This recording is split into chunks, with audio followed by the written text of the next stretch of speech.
Joining me today is New Hampshire State Senator Lou D'Alessandro.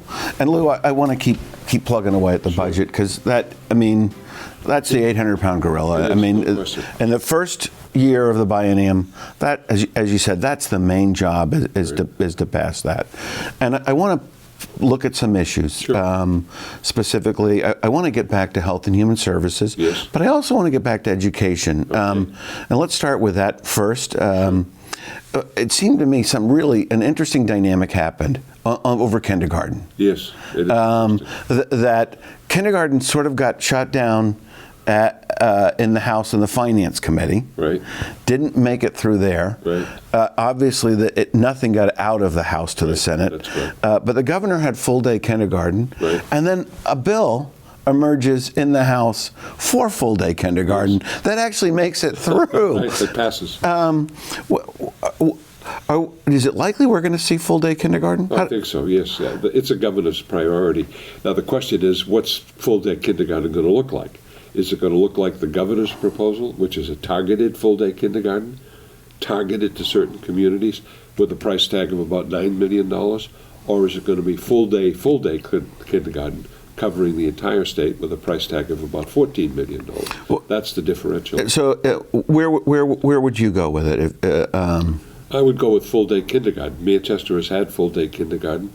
In Goffstown, we have half-day kindergarten. It would be nice to have full-day kindergarten because it's very important.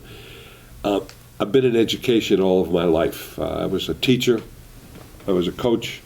Became a college president. So I've been in this business all of my adult life. There is no question that what happens in that venue, in that kindergarten venue, has a dramatic effect on a child's ability to succeed. If that child goes to grade 1 unprepared, that child's opportunity of reading at third grade level by the time they're in the third grade is diminished. Studies have been done in my community in Manchester. Goslar Park, that's a poor area of the city of Manchester. The students come to kindergarten, come to school 100% unprepared. 100% unprepared. We have a 45% truancy rate. This will take care, to some extent, will take care of that. Now, what we can't take care of is the new phenomenon that exists in our society, and that's the mobility aspect of this society, where a child who enters a school in Manchester may not be in that school at the end of the calendar year. For some reason, parents change jobs, they move. Change jobs. Parents change parents, which happens quite dramatically in our city. And the rents, public housing becomes available, so they move from one area to another. We've got to work on these things. But full-day kindergarten makes a tremendous difference in the child's ability to succeed. And we've got to be investing in the success of our children. It's the most important thing that I think we do as a society, as a democratic society. We educate people. So is this also, pragmatically, is this also part of attracting a workforce to the state? Sure, absolutely. One of the things that's considered when a person comes to New Hampshire is the quality of education that's provided in the public venue. We have had good success in the suburbs. Quality education, Bedford, Amherst, Wyndham, Hanover, Durham. Quality education. Not such quality in the cities. Manchester, suspect to some extent. Other cities, suspect to some extent. We've got to increase the quality of education and make that a perception that we do quality work educationally. That'll bring more people in. Is that at the state level or is it the local level? It's a combination of both. At the state level, we have to provide the money through the adequacy grant.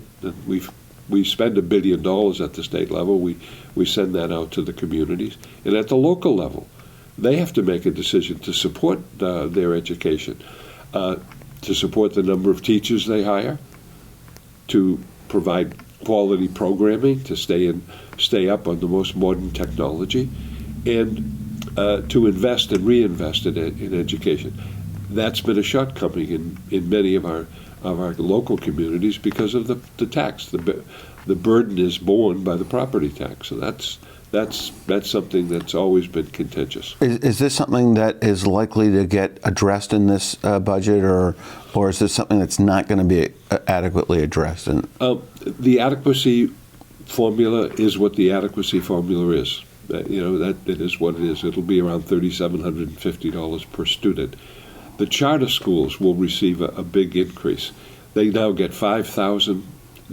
It's proposed that their adequacy grant be $7,000. In the area of building aid, we've suspended building aid for a number of years, and we're not improving the physical facilities. We started building aid in 1955, and currently it's only an emergency situation where building aid is made available. So let me just say, towns and cities that have building aid awarded to them will continue. Yes. That will continue. Yeah. It's new building aid. Right, it's Okay. new building aid. Since the suspension, that's correct.